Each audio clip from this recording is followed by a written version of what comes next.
tout d'abord, dans la sémiologie du pancréas, on va s'attarder aux signes fonctionnels. Donc on parle de douleur pancréatique parce que cette douleur est toujours plus ou moins typique, hein.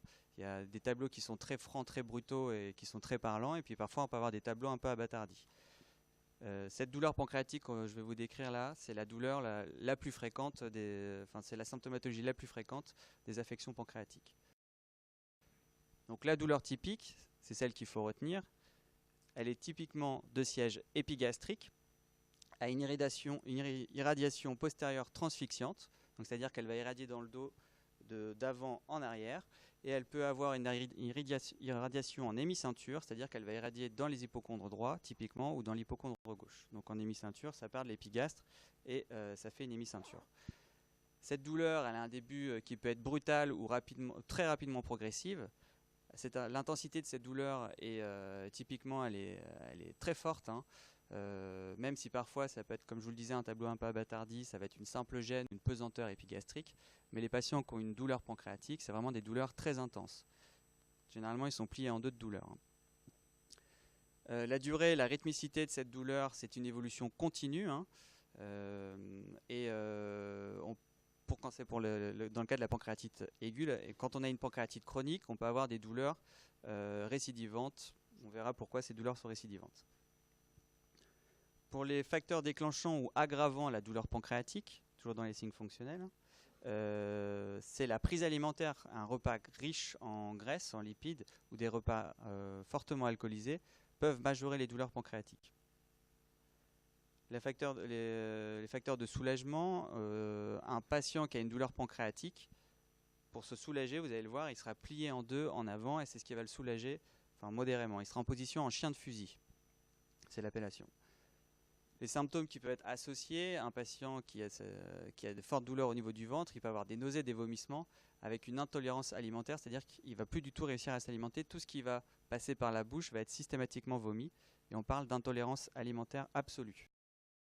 Pour la pancréatite chronique, donc là c'était ce qu'on a vu juste avant, c'était la douleur de pancréatite aiguë, hein, c'est donc une inflammation aiguë qui va ne pas être pérenne dans le temps, pas une infection chronique.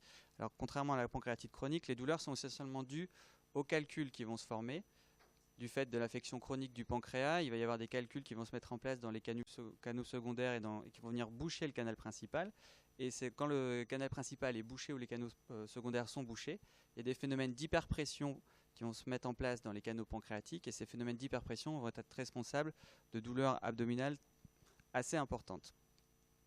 Plus la pancréatite chronique évolue, plus le pancréas va avoir tendance à s'involuer, et il y aura de moins en moins de parenchyme, ce qui fait que plus la pancréatite chronique est évoluée, moins les douleurs vont être typiques et moins le patient va se plaindre de douleurs. Donc la pancréatite chronique au début, elle est très symptomatique, et puis le patient, au bout de 15-20 ans, le patient va avoir de moins en moins de plaintes et de douleurs pancréatiques. Pour ce qui est des cancers pancréatiques, la douleur typique, c'est une douleur de type solaire. C'est-à-dire que c'est l'irradiation, l'innervation du pancréas se fait par le plexus solaire.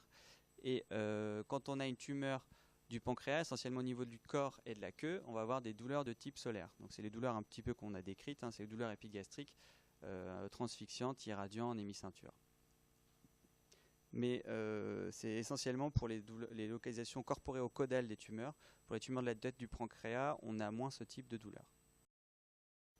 Toujours comme signe fonctionnel associé, quand on a une infection du pancréas, qu'elle soit aiguë, chronique ou tumorale, il peut y avoir des phénomènes d'amaigrissement qui s'installent. Cet amaigrissement, il est clairement multifactoriel. La première chose, c'est qu'on a vu que la douleur pancréatique, ça pouvait entraîner une réduction de l'alimentation parce que le fait de s'alimenter, ça provoquait des douleurs abdominales. Donc déjà, d'une part, il y a une restriction des ingestats, donc le patient va perdre du poids. La deuxième chose, c'est qu'on a vu que le pancréas a une activité exocrine, c'est-à-dire qu'il va aider la digestion. Lors de la digestion, il va relarguer par la papille dans le deuxième duodénum les sucs pancréatiques qui vont largement aider la digestion. Donc quand on a un pancréas qui ne fonctionne pas bien, que ce soit en pancréatite aiguë ou en pancréatite chronique, on va avoir une maldigestion qui s'installe, d'où une malabsorption, d'où une perte de poids. Et cette malabsorption, elle est essentiellement ciblée sur les graisses. Donc on va avoir une diarrhée qui s'installe, une diarrhée de type graisseuse qui s'appelle la stéatorrhée. Toujours pareil, on a vu pour le pancréas que c'était une glande amphicrine qui faisait à la fois une activité exocrine et endocrine. Donc pour l'activité endocrine, c'est essentiellement l'insuline et le glucagon, c'est ces deux activités principales. Et l'insuline, vous savez que ça sert à réguler le taux de sucre dans le sang, et quand on a un défaut de synthèse d'insuline, on peut avoir un diabète qui s'installe. Il y a plein de différents types de diabète, mais un défaut de sécrétion d'insuline, ça entraîne un diabète. Et quand on a un diabète qui est mal équilibré ou un diabète qui s'installe de manière brutale, on perd du poids aussi.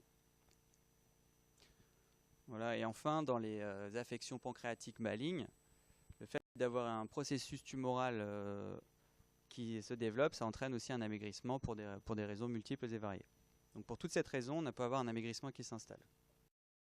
Si on s'intéresse à l'insuffisance pancréatique exocrine dont je vous ai parlé, elle n'apparaît que s'il ne reste plus que 10% d'activité exocrine du pancréas. Donc c'est rarement dans les pancréatites aiguës, c'est exceptionnel, hein, sauf s'il y a une pancréatite aiguë très très grave où il y a une nécrose parenchymateuse majeure, il reste quasiment plus de glande pancréatique, donc là ça peut s'installer.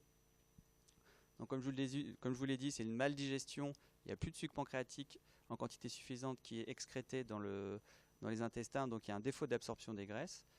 Il y a une diarrhée graisseuse qui s'installe et c'est ce qu'on appelle la stéatorrhée quand on a plus de 7 grammes de graisse par 24 heures lorsqu'on réalise un fécalogramme. Je ne sais pas si vous avez le cours sur la diarrhée chronique pour le moment, mais ça va vous être détaillé, comment on réalise un fécalogramme et qu'est-ce que c'est qu'une stéatorrhée. Du fait de cette maldigestion, bien sûr, il y a la dénutrition qui s'installe. Et une des particularités de la sécrétion exocrine du pancréas, c'est d'aider à l'absorption des vitamines liposolubles, notamment au niveau de l'iléon terminal, les vitamines A-DEC, donc c'est la vitamine A, D, E et K.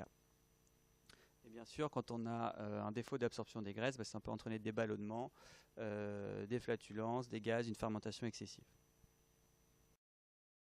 La stéatorrhée est définie par une diarrhée chronique, donc c'est une diarrhée qui évolue depuis plus de 4 semaines, qui est confirmée parce qu'elle fait plus de 300 grammes de poids de sel par jour. Ce seront des selles pâteuses, graisseuses, typiquement c'est grisâtre, nauséabond, et on peut voir, les patients peuvent vous décrire des taches, un peu comme des taches d'huile, au niveau quand ils vont aux toilettes, au niveau de la cuvette. Comme on l'a dit, cette stéatorrhée, elle s'installe quand on n'a plus que 10% de la glande de lipase, de la glande pancréatique qui a une activité exocrine, donc une réduction de 90% de la production de lipase. Et c'est un défaut d'absorption des graisses. Et c'est uniquement quand c'est un stade très avancé. C'est un peu redondant avec ce que je viens de vous dire juste avant.